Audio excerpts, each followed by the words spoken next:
Time हमने order of reaction पढ़ा था और उसके हमने कुछ क्वेश्चन प्रैक्टिस करे थे। आज पहले हम उसी के कुछ क्वेश्चन प्रैक्टिस करेंगे और उसके बाद आगे सेकंड टॉपिक करेंगे। देखो बच्चों, क्वेश्चन ये दिया हुआ है, उसने हमारे को ये कहा है कि कोई एक रिएक्शन है जिसका रेट जो है वो इक्वल है K into concentration of NO2 negative की power 1, concentration of I negative की power 1 and concentration of H plus की पावर 2। ये क्वेश्चन उसने स्टेटमेंट दी हुई है हमारे को। इसमें वो कह रहा है what will be change in reaction, reaction में क्या चेंज होगा first when concentration of H plus is doubled keeping other constant. भाई उसने स्टेटमेंट में हमारे को ये कहा हुआ है, उसने रेट की इक्वेशन हमारे को बना के दी हुई है और इसके बाद वो हमें ये कह रहा है कि अगर हम H प्लस की कंसंट्रेशन को डबल कर देते हैं बाकी को कांस्टेंट रख के, तो रेट ऑफ रिएक्शन के अंदर क्या चेंज आएगा। अब जैसे मैंने आपको लास्ट टाइम बताया था कि आप इसको मान लो कि ये रेट 1 है, क्योंकि कंसंट्रेशन चेंज कर रहा है तो रेट चेंज होगा। हमने लास्ट टाइम पढ़े हुए थे factor affecting rate of reaction, तो कंसंट्रेशन पढ़ा था हमने, कंसंट्रेशन चेंज करेंगे तो रेट चेंज होगा। अब हम सेकंड रेट लिख रहे हैं, वो कह रहा है अदर को कांस्टेंट रख के H प्लस की कंसंट्रेशन को डबल करना है, तो K इंटू NO2 नेगेटिव की कंसंट्रेशन में कोई चेंज नहीं है, I नेगेटिव की कंसंट्रेशन में कोई चेंज नहीं है, H प्लस की कंसंट्रेशन को क्या कर रहा है डबल। भाई अगर 1 मोलर थी तो 2 कर रहा है, तो क्या हो जाएगा 2H प्लस, इसकी पावर क्या आ रही है 2। अब देखो फैक्टर जब सोल्व करते हैं तो 2 की पावर 2 आगे क्या आ जाएगा 4 into K NO2 negative I negative concentration of H plus का स्क्वायर, और ये किसके इक्वल है रेट 1 के। तो अब अगर H प्लस की कंसंट्रेशन को डबल करते हैं बाकी को कांस्टेंट रख के, तो जो नया रेट आएगा वो क्या होगा 4 टाइम्स होगा किसके रेट 1 के। तो आप कोई भी जो ऐसा क्वेश्चन है वो इसी बेसिस के ऊपर सोल्व कर सकते हो, ये आपने ध्यान रखना न्यूमेरिकल सोल्व करते हुए। इसके बाद देखो एक सेकंड टाइप जो है क्वेश्चंस की वो ये बन सकती है कि मान लो कोई टेबल दे देता है वो आपको, इसमें से एक टेबल टाइप भी क्वेश्चन आ सकता है।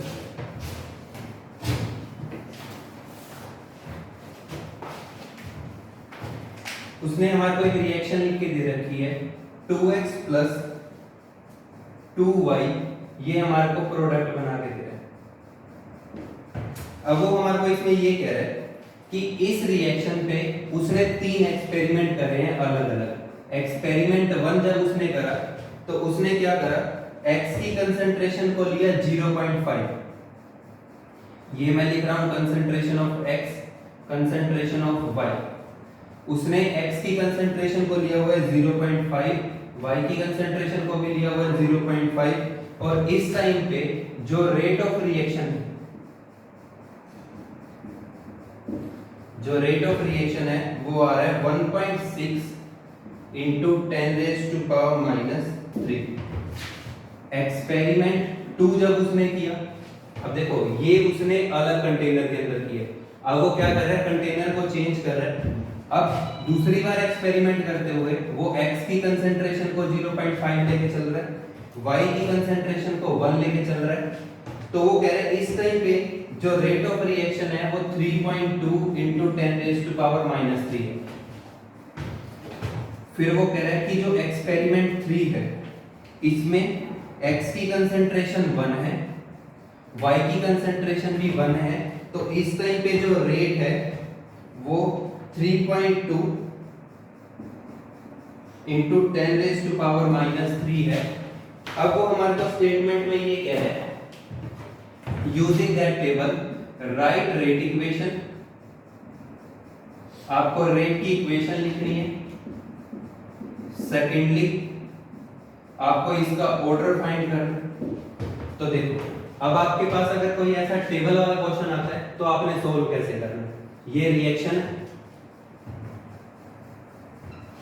अब इसने कहा कि जब x की कंसेंट्रेशन ये है, y की कंसेंट्रेशन ये है, तो रेट ये है।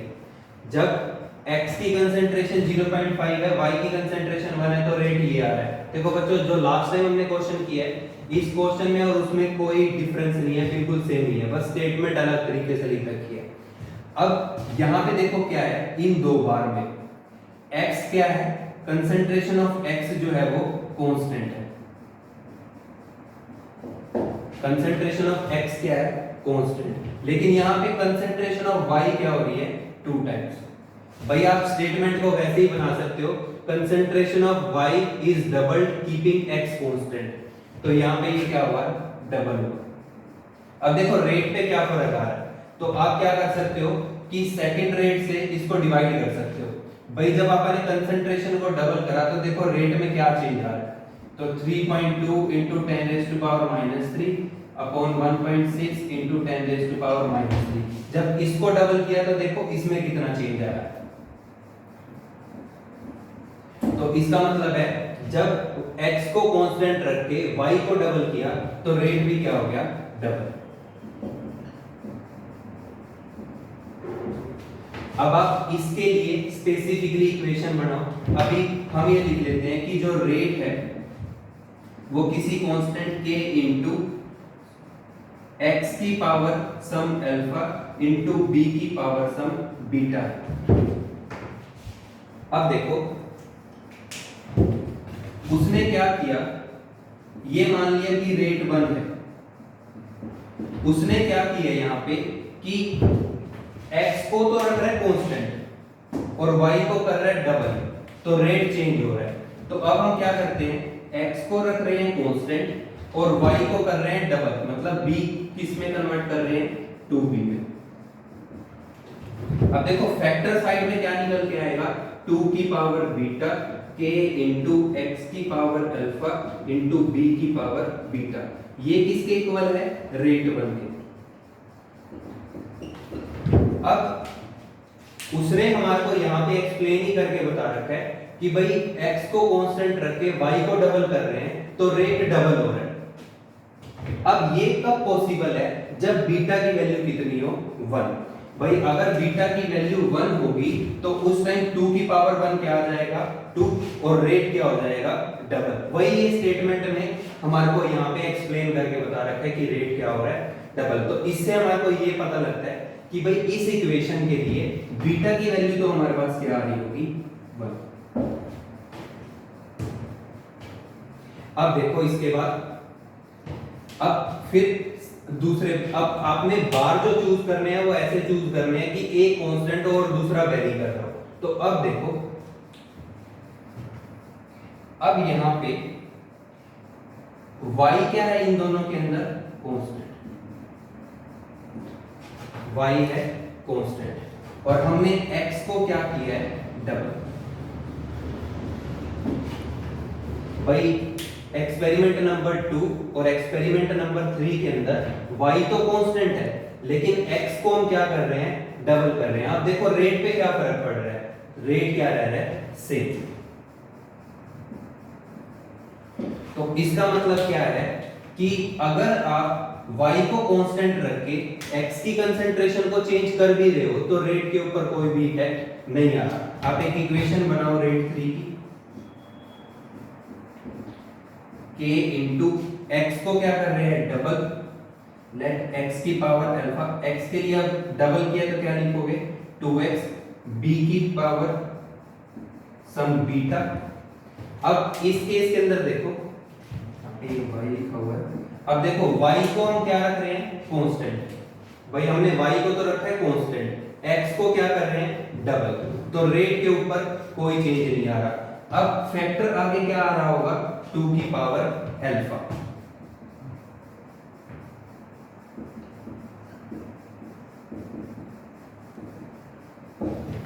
इसको आप रेट 1 से कंपेयर करके देखो, ये हमारा रेट 1 है,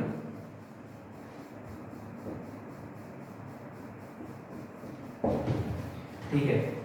भाई यहां पे इन दो बार के लिए हम लेके चल रहे हैं तो ये रेट क्या रह रहा है, कांस्टेंट। अब रेट कांस्टेंट कब रह सकता है, मतलब हमारे पास जो फैक्टर है रेट कांस्टेंट कब आएगा, जब अल्फा, अगर आप किसी की भी पावर 0 करते हो, भाई मैं 2 की पावर 0 करता हूं तो वो हमेशा कितना होता है 1। तो इसका मतलब क्या है कि भाई अब रेट कांस्टेंट कब रह सकता है, रेट कांस्टेंट तब रहेगा जब अल्फा की वैल्यू कितनी आएगी 1। तो इसका मतलब अल्फा की वैल्यू कितनी आएगी 0, सॉरी।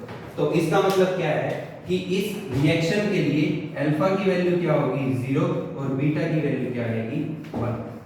तो यहां से हमारे को ये पता लग गया कि जो अल्फा और बीटा की वैल्यू है वो कितनी है। तो अब आपने जो ये इक्वेशन बनाई थी इसमें आप अल्फा और बीटा की वैल्यू पुट कर सकते हो। तो हमारे पास रेट की जो इक्वेशन बन रही होगी वो ये आएगी, रेट इज इक्वल टू के इंटू एक्स की पावर 0 y की पावर 1, और किसी की पावर 0 होता है तो वो 1 हो जाता है। तो रेट क्या रहेगा k इंटू में y की पावर 1। तो बच्चों टेबल का जो क्वेश्चन है वो आप ऐसे कंपेयर करके सोल्व कर सकते हो। ये टॉपिक जो है वो इंपॉर्टेंट है तो इसलिए हम इसका एक न्यूमेरिकल और करते हैं ऐसे।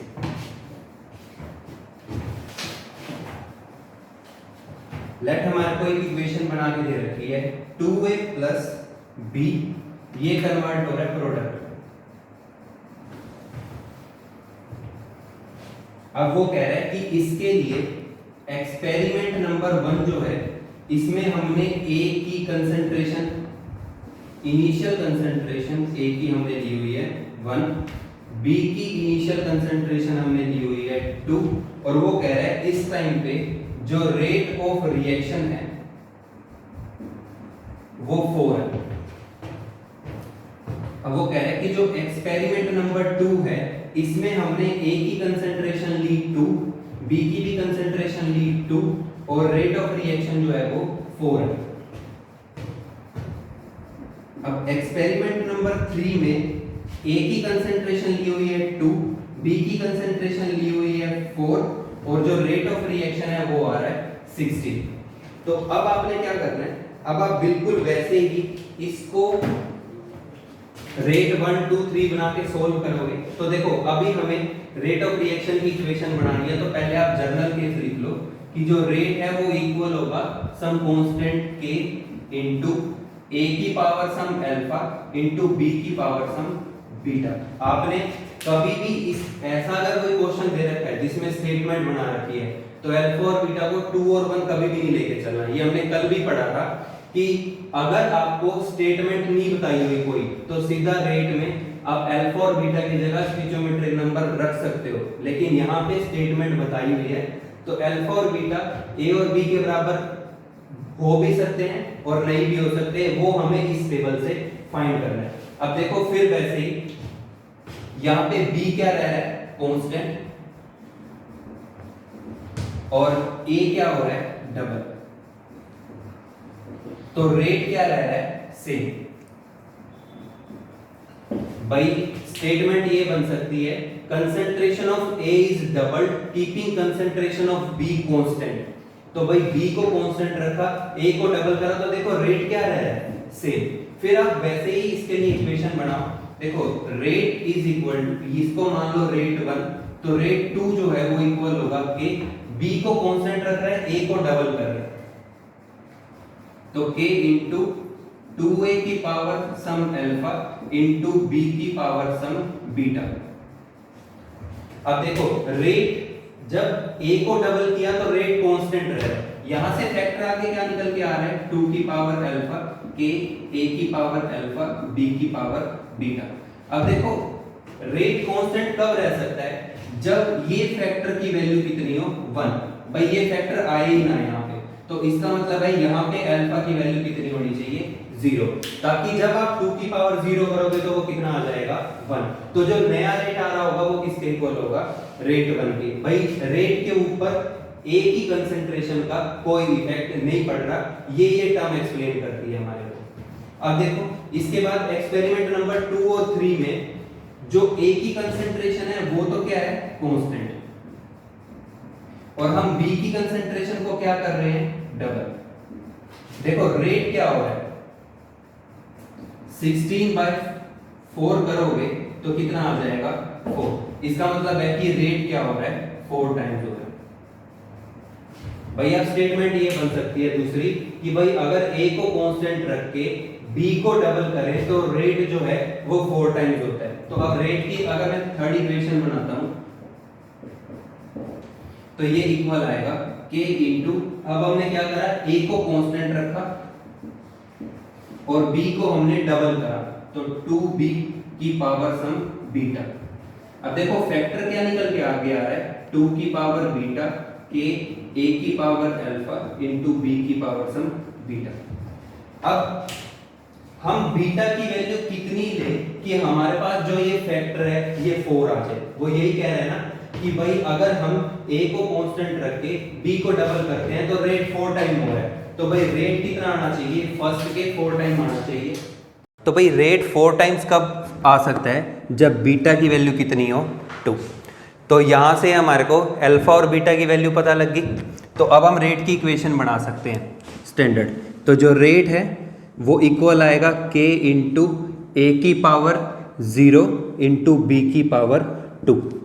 अब देखो किसी की भी पावर 0 1 होता है तो क्या आ जाएगा, k इंटू बी की पावर 2। तो जो हमारा रेट है वो सिर्फ किस पे डिपेंड कर रहा है, b के ऊपर और कितनी पावर से, 2 से। फिर हमने ये पढ़ा था, फिर इस क्वेश्चन के अंदर उसने सेकंड पार्ट में हमारे से ये पूछ रखा है कि बताओ ऑर्डर कितना आएगा। तो बच्चों ऑर्डर के लिए भी हमने ये करा था कि जो कंसंट्रेशन टर्म्स हैं उनकी पावर का सम जो है वो ऑर्डर आता है। तो अब पावर सिर्फ ये कितनी है, 2। तो यहाँ पे n की वैल्यू, n मतलब ऑर्डर, तो यहाँ पे ऑर्डर कितना आ जाएगा हमारे पास, 2। तो बच्चों ये कुछ क्वेश्चन है जो इस टॉपिक से रिलेटेड है, जो हमने पढ़ा था, इस पे से बन सकते हैं। अब देखो इसके अंदर जो हमारे पास नेक्स्ट टॉपिक आता है वो आता है मोलिकुलैरिटी का।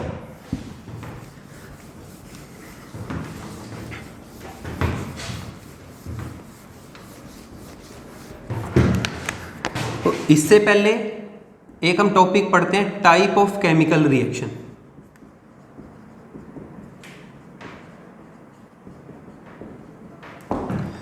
On the basis of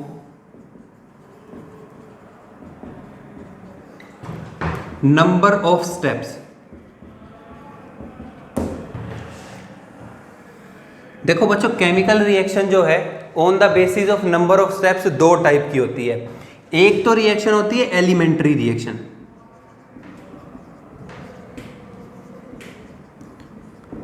elementary reaction का मतलब है कि जो सिर्फ सिंगल स्टेप में हो रही है। भाई जो रिएक्शन एक स्टेप में हो रही है उस रिएक्शन को हम क्या कहते हैं, elementary reaction.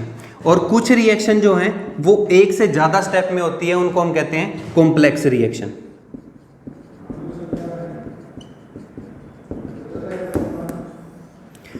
Occurring in more than 1 step. जो एक से ज्यादा स्टेप के अंदर हो रही होगी उसको हम कहेंगे कॉम्प्लेक्स रिएक्शन। तो देखो इसका हम एग्जांपल पढ़ सकते हैं।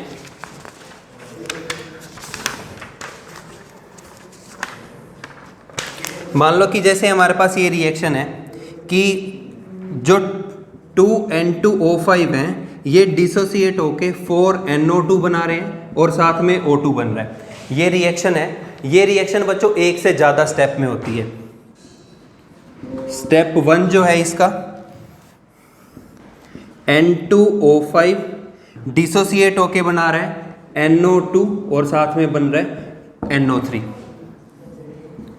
और फिर सेकंड स्टेप के अंदर जो N2O5 है ये NO3 के साथ रिएक्ट करके 3NO2 बनाता है और साथ में O2 बनता है और ये स्टेप फास्ट है। तो बच्चों रिएक्शन के नंबर ऑफ स्टेप्स के बेस पे आप केमिकल रिएक्शन को डिफाइन कर सकते हो। भाई जो रिएक्शन एक स्टेप में हो रही है वो एलिमेंट्री रिएक्शन, अगर एक से ज़्यादा स्टेप के अंदर हो रही है तो उसको हम कहते हैं कॉम्प्लेक्स रिएक्शन। अब मान लो कि हमारे पास ये एक एलिमेंट्री रिएक्शन है, A प्लस बी कन्वर्ट होकर C बना रहा है, ये सिंगल स्टेप में है। तो अब इस केस के अंदर अब अगर आप इसकी रेट की इक्वेशन लिखते हो, देखो अब इसके अंदर कुछ नहीं बताया उसने, तो रेट किसके इक्वल आएगा, कांस्टेंट K इंटू a की पावर 1, क्योंकि उसने स्टेटमेंट तो कुछ दी नहीं हुई, और b की पावर 1। तो इस एलिमेंट्री रिएक्शन के लिए हम रेट की इक्वेशन उसी ही रिएक्शन से लिख सकते हैं जो उसने हमारे को बता रखी होती है। बट जो कॉम्प्लेक्स रिएक्शन है, जैसे ये हमारे पास कॉम्प्लेक्स रिएक्शन का एग्जांपल है, तो अगर आपने कॉम्प्लेक्स रिएक्शन के लिए रेट इक्वेशन लिखनी है तो आपने एक बात का हमेशा ध्यान रखना है, जो स्लोएस्ट स्टेप है वो रेट डिटरमाइनिंग होता है।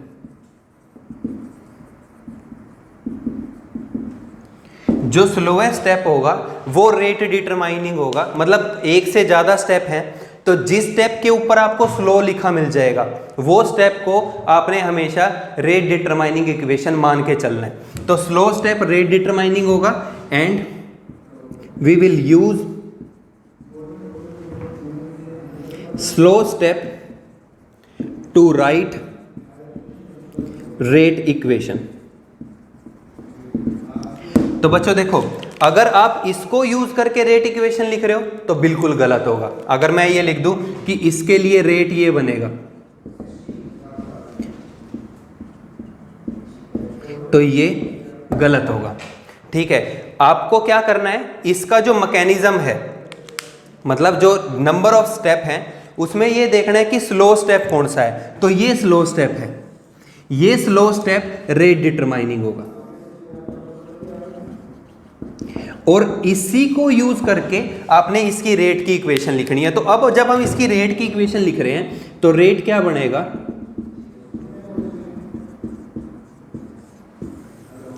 तो ये जो आपके पास क्वेश्चन था, या मान लो कि ये जो मैंने एग्जांपल लिखा है, इस एग्जांपल की जो रेट की इक्वेशन है वो ये बन रही होगी।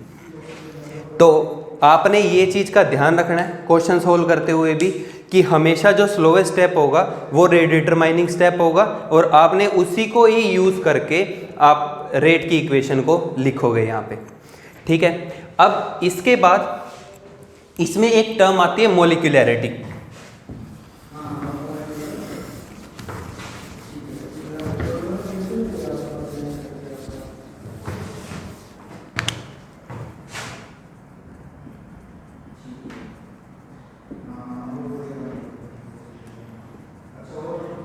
हम ऑर्डर पढ़ चुके हैं, अब उसके बाद टर्म आती है मोलिकुलैरिटी।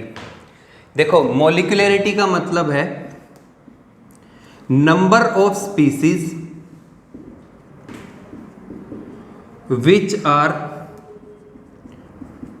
Reacting together to form product in single step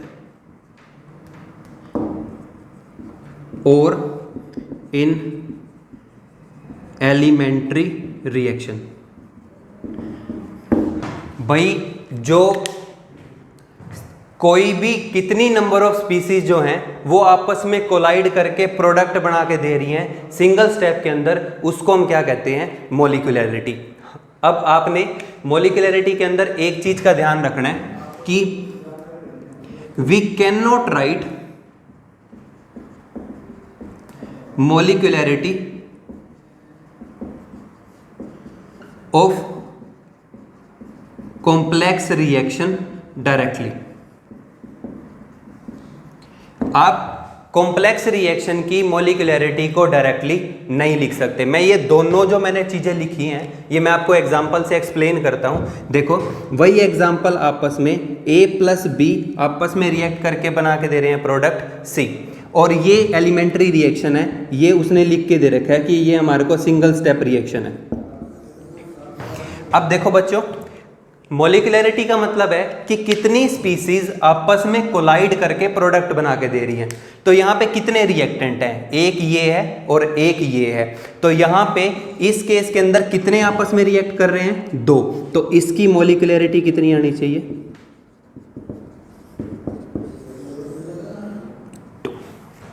तो इस रिएक्शन की जो मोलिकुलैरिटी है वो 2 होगी। अब इसके बाद ये जो पॉइंट था, ये पॉइंट हमारे को ये एक्सप्लेन करता है कि आप कॉम्प्लेक्स रिएक्शन की मोलिकुलैरिटी को फाइंड डायरेक्टली नहीं कर सकते, आप सिंगल जो स्टेप हैं उनकी मोलिकुलैरिटी लिख सकते हो। ये जो एग्जांपल लिया था हमने 2N2O5 ये ब्रेक करके NO2 बना के दे रहे हैं 4 और साथ में प्रोडक्ट बन रहा है O2। अगर मैं ये लिखूं कि इसकी अगर इसका जो मैकेनिज्म था भाई N2O5 ये स्टेप 1 ये ब्रेक करके हमारे को NO2 बना के दे रहा है और साथ में NO3। स्टेप 2 हमने लिखा था कि N2O5 NO3 के साथ रिएक्ट करके 3NO2 बना के दे रहा है और साथ में O2 बन रहा है। ये हमने स्लो लिखा था और ये फास्ट लिखा था। अगर मैं ये कहूं कि इसकी मॉलिक्यूलैरिटी 2 है तो ये गलत होगा। कॉम्प्लेक्स रिएक्शन की आप मॉलिक्यूलैरिटी को डायरेक्टली नहीं लिख सकते। आपको एक चीज का ध्यान रखना है कि सिंगल स्टेप की मॉलिक्यूलैरिटी आप बता सकते हो। जो सिंगल स्टेप रिएक्शन होती है उसको हम एलिमेंट्री रिएक्शन कहते हैं। तो इस टाइम पे हम इसको एलिमेंट्री रिएक्शन मान सकते हैं। भाई एक ये एलिमेंट्री रिएक्शन है, एक ये एलिमेंट्री रिएक्शन है और ये ओवरऑल हमारे को क्या बना के दे रहे हैं, कॉम्प्लेक्स रिएक्शन। तो अब इस केस के अंदर इस स्टेप की मॉलिक्यूलैरिटी कितनी होगी, 1।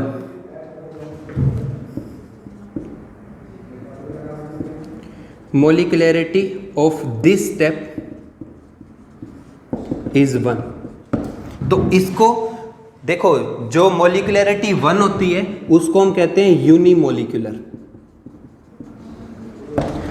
अब यहां पे कितने आपस में कोलाइड कर रहे हैं, 2। तो यहां मोलिकुलरिटी कितनी आ रही है,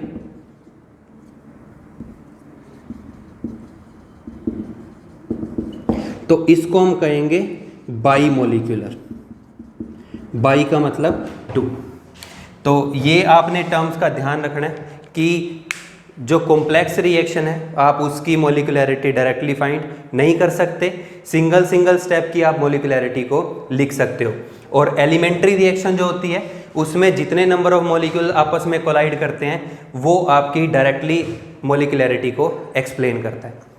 अब देखो बच्चों, इसमें ना एक बार बार क्वेश्चन आता है कि why molecularity greater than 3 is rarely possible. भाई मोलिकुलरिटी 3 से ज़्यादा क्यों नहीं हो सकती। देखो, अब हम ये कह रहे हैं कि A और B आपस में कोलाइड करेंगे and they will form product.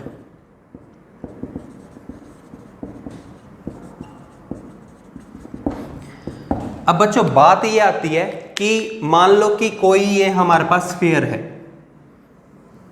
जो एटम या मॉलिक्यूल है, हम जनरली इनकी स्ट्रक्चर को स्फेरिकल मान के चलते हैं। तो अब इस केस के अंदर जब इसके ऊपर दूसरा एटम आपस में आके कोलाइड कर रहा है इसके साथ, तो 3 से ज़्यादा एटम एक टाइम पे आपस में कोलाइड करें इसकी पॉसिबिलिटी बहुत ज़्यादा कम है। तो इसलिए हम ये कहते हैं कि molecularity greater than 3 is rarely possible. 3 से ज़्यादा मोलिकुलरिटी के जो एग्जाम्पल हैं वो बहुत कम होते हैं। तो आप 3 से ज़्यादा मोलिकुलरिटी को एक्सप्लेन नहीं कर सकते। मैं फिर रिपीट कर देता हूँ, ध्यान रखना है कॉम्प्लेक्स रिएक्शन के अंदर हमेशा आपको सिंगल स्टेप की मोलिकुलरिटी बता सकते हो, आप डायरेक्टली कॉम्प्लेक्स रिएक्शन की मोलिकुलरिटी को एक्सप्लेन नहीं कर सकते। देखो, अभी तक हमने ऑर्डर पढ़ लिया, मोलिकुलरिटी पढ़ लिया। ऑर्डर कहाँ से फाइंड होता है, एक्सपेरिमेंटली। अब देखो, इस क्वेश्चन को जब आप सोल्व करते हो तो अगर मैं आपको ये कहूँ ये एक्सपेरिमेंटल, इसको जब हम स्टडी करते हैं तो इस रिएक्शन का जो ऑर्डर है वो 1 आ रहा है। तो ऑर्डर जब 1 आ गया तो उसको यूज करके हम इसका मैकेनिज्म बना सकते हैं। भाई जब हमने देखा अगर डायरेक्टली सिंगल स्टेप की होती तो ऑर्डर 2 आना चाहिए था, लेकिन ऑर्डर 1 आ रहा है तो इसका मतलब है कि ये एक स्टेप में तो नहीं हो रही होगी। तो अब इस केस के अंदर हम फिर इसका मैकेनिज्म बनाते हैं कि इसका मैकेनिज्म ये बना। मैकेनिज्म बनाने के बाद फिर आप उसकी मोलिकुलरिटी को फाइंड करते हो।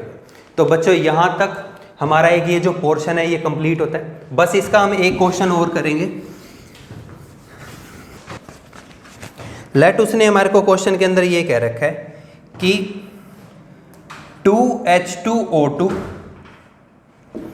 ये हमारे को बेसिक मीडियम के अंदर डिसोसिएट होके 2 वाटर बना के दे रहे हैं और साथ में बन रहा है ऑक्सीजन। और वो कह रहा है कि ये जो रिएक्शन है ये 2 स्टेप की है। स्टेप 1 जो है वो H2O2 और देखो यहां पे I नेगेटिव को कैटलिस्ट लिया हुआ है। कैटलिस्ट क्या होता है? वो सब्सटेंस जो रेट ऑफ रिएक्शन को अल्टर करता है, यूज होगा और वापस में रीजनरेट होगा। तो स्टेप 1 में क्या होगा?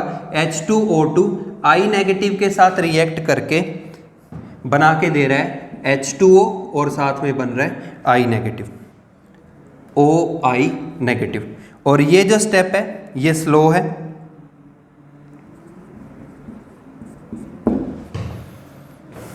इसके बाद वो हमारे को ये कह रहा है इसका जो स्टेप 2 है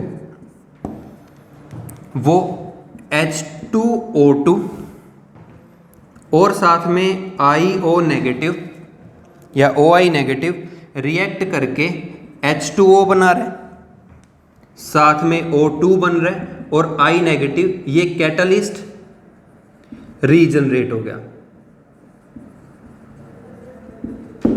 तो ओवरऑल जो रिएक्शन है वो ये है, कैटलिस्ट ये यूज हुआ और ये यहाँ पे रीजनरेट हो गया। ये स्टेप स्लो है और ये स्टेप फास्ट है।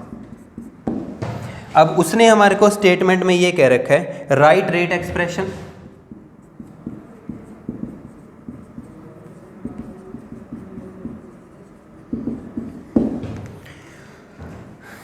And determine order. आपको रेट एक्सप्रेशन लिखना है और ऑर्डर डिटरमाइन करना है। दूसरे के अंदर आपने वो कह रहे हैं right molecularity of each step. आपको हर स्टेप की मॉलिक्यूलरिटी जो है वो एक्सप्लेन करनी है। अब देखो इस केस के अंदर, अब ये स्लो स्टेप है तो यह अभी मैंने आपको एक्सप्लेन किया था कि जब भी आपको रेट इक्वेशन लिखनी है तो वो आपको स्लो स्टेप यूज करके लिखनी है। तो अब ये स्लो स्टेप है तो ये रेट डिटरमाइनिंग स्टेप होगा। कई जगह पे शॉर्ट एब्रीवेशन में इसको RDS भी लिखा हुआ होगा, रेट डिटरमाइनिंग स्टेप। तो अब इस केस के अंदर जो रेट की इक्वेशन है वो हम इसी से बनाएंगे। तो रेट किसके इक्वल होगा? Some constant K into concentration of H2O2 into concentration of I negative. ये कैटलिस्ट है, ये आप इसको लिख भी सकते हो। और ये आप कैटलिस्ट जो है देखो उसकी कंसंट्रेशन कभी भी रिएक्शन के अंदर चेंज नहीं होती, तो ये नॉट कंज्यूम्ड है। तो आप इसको रेट की इक्वेशन के अंदर लिख भी सकते हो और नहीं भी लिख सकते। बच्चों एक चीज का ये मैंने क्वेश्चन स्पेसिफिकली इसीलिए लिखा है कि ये आपको ध्यान रखना है कि कैटलिस्ट को कभी भी आपने ऑर्डर फाइंड करते हुए काउंट नहीं करना। ये इंपॉर्टेंट एग्जांपल है, आपने ध्यान रखना है इस चीज के लिए। आप रेट की इक्वेशन के अंदर इसको लिख सकते हो और छोड़ भी सकते हो, क्योंकि इसकी कंसंट्रेशन चेंज ही नहीं हो रही तो रेट के ऊपर इसका फर्क ही नहीं पड़ेगा। भाई पहले यूज हुआ और रीजनरेट हो गया, उतने ही अमाउंट में रीजनरेट हो गया। जब कंसंट्रेशन चेंज ही नहीं हो रही तो ये क्या हो जाएगा? कांस्टेंट।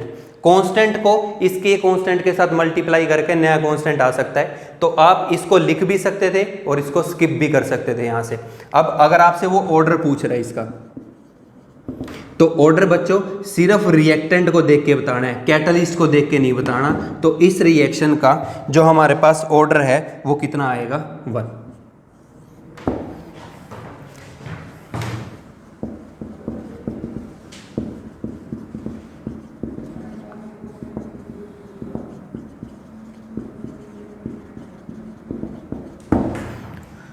ये मैं आपको मेंशन करके दे रहा हूँ, लिख भी सकते हो और इसको छोड़ भी सकते हो यहाँ से, ठीक है। तो ऑर्डर यहाँ से इसका 1 आएगा। ऑर्डर में कभी भी कैटलिस्ट को काउंट नहीं करना। इसके बाद फिर उसने हमारे को सेकंड पोर्शन में ये पूछा हुआ था कि आपको इसकी मॉलिक्यूलरिटी फाइंड करनी है हर एक स्टेप की। तो फिर हमने यही पढ़ा था कि मॉलिक्यूलरिटी क्या होती है कि कितने ही नंबर ऑफ स्पीसीज आपस में कोलाइड करके प्रोडक्ट बना के दे रहे हैं। हाँ, अब ये दोनों आपस में कोलाइड कर रहे हैं।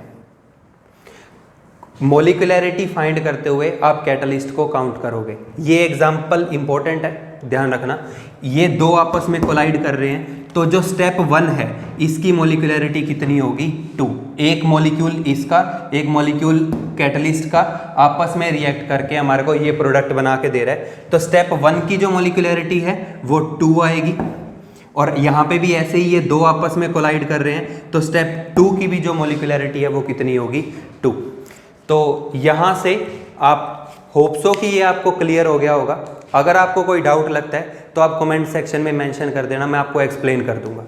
ओके, इसके बाद इस पे से एक क्वेश्चन बनता है इक्विलिब्रियम टाइप का। भाई इक्विलिब्रियम टाइप की हमारे को स्टेप बना के दे रखे होते हैं, तो आप उसको कैसे सोल्व करते हो। इसमें लास्ट टाइप बचती है क्वेश्चंस की।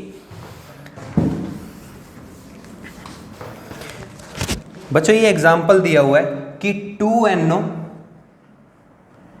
O2 के साथ रिएक्ट करके 2NO2 बना रहा है। वो कह रहा है कि आपको इसका रेट लॉ लिखना है। अगर इसका जो मैकेनिज्म है वो 2 स्टेप में होता है, NO प्लस O2, ये इन इक्विलिब्रियम है, ये हमारे को बना के दे रहा है NO3, इसका कांस्टेंट K है। अब इक्विलिब्रियम जो है वो जर्नली फास्ट स्टेप हमेशा यहाँ पे काउंट किया जाता है, तो यहाँ पे मेंशन भी है कि ये फास्ट है।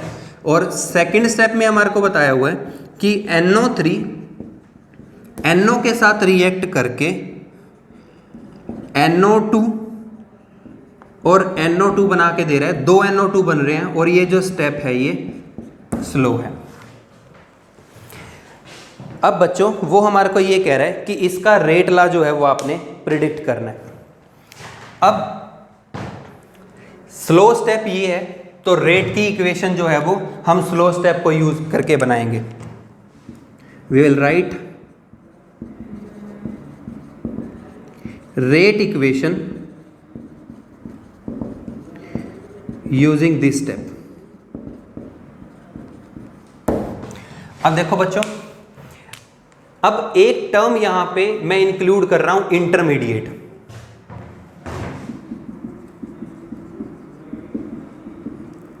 देखो इंटरमीडिएट क्या होता है, इंटरमीडिएट वो सब्सटेंस होता है जो ना रिएक्टेंट साइड पे हो और ना ही प्रोडक्ट साइड पे हो, रिएक्शन के बीच में जनरेट होके और वहीं पे यूज हो जाए। Generated and used in reaction, not on reactant side and not on product side। ना तो वो रिएक्टेंट साइड पे हो और ना ही वो प्रोडक्ट साइड पे हो। तो अब आप देखो ये रिएक्शन है, NO3 जो है वो ना तो रिएक्टेंट की साइड पे है और ना ही प्रोडक्ट की साइड पे है। तो इसका मतलब है कि इस केस के अंदर जो ही हमारा NO3 है ये क्या होगा, इंटरमीडिएट।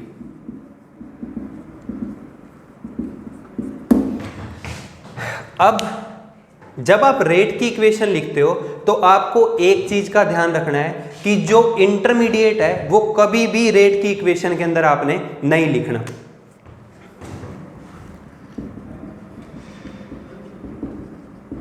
Intermediate will not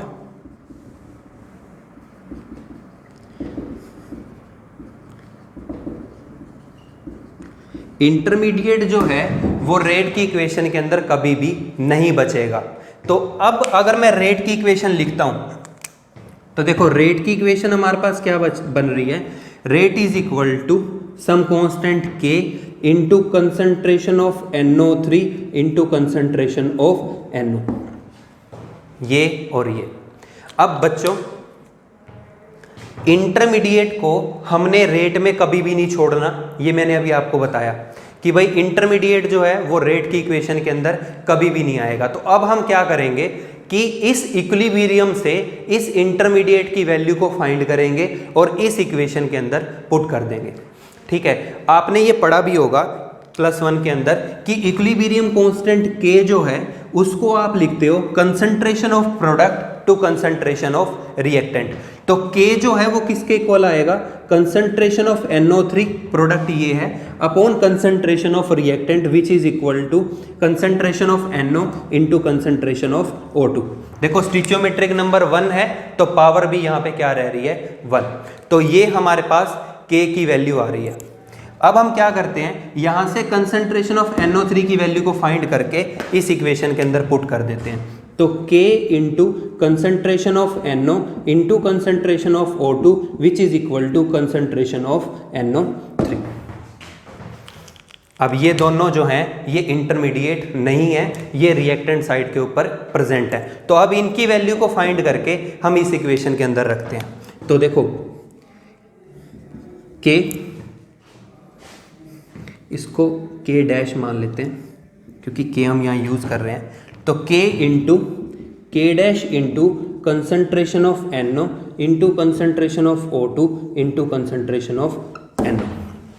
दो कांस्टेंट को मल्टीप्लाई करोगे तो एक नया कांस्टेंट आ जाएगा, K डबल डैश मान लिया इसको हमने।